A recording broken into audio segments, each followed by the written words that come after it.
একটু খেয়াল করে শুনেন।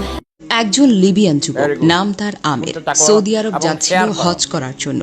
যেইমাত্র সে এয়ারপোর্টে পৌঁছালো, তার নাম দিয়ে নিরাপত্তা সংক্রান্ত একটি সমস্যা দেখা দিল। নিরাপত্তা বাহিনীর লোকেরা তাকে বলল, একটু অপেক্ষা করো, আমরা চেষ্টা করছি সমস্যাটা সমাধান করতে।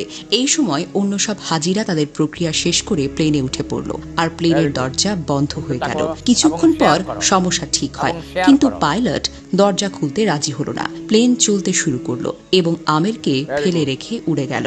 অফিসার তাকে সান্ত্বনা দিয়ে বলল, মন খারাপ করো না, হয়তো এটা তোমার ভাগ্যেই ছিল না। কিন্তু আমিরের জন্য ছিল অটল বিশ্বাস। সে উত্তর দিল, আমার নিয়ত হজের, ইনশাল্লাহ আমি যাবই। হঠাৎ খবর এলো প্লেনটিতে যান্ত্রিক সমস্যা হয়েছে, সেটি ফিরে আসছে। প্লেনটা ফিরে এলো, মেরামত করা হলো, কিন্তু তাও পাইলট আমিরের জন্য দরজা খুলতে রাজি হলো না।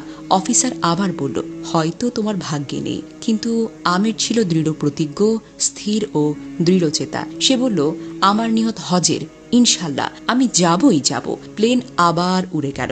কিছুক্ষণ পর আরেকটা খবর এলো, প্লেনে আবারও সমস্যা হয়েছে। এবার নিজেই পাইলট বললেন, আমি আর উড়ব না যতক্ষণ না আমির প্লেনে উঠে। শেষ পর্যন্ত আমির প্লেনে উঠল। সৌদি এয়ারপোর্ট থেকে সে একটি ভিডিও করলো। তার আনন্দ ছিল বর্ণনার বাহিরে। এই ঘটনা আমাদের কি শেখায় জানেন? নিয়ত যদি হয় খাঁটি আর ঈমান যদি হয় পর্বতের মতো অটল, তাহলে আল্লাহ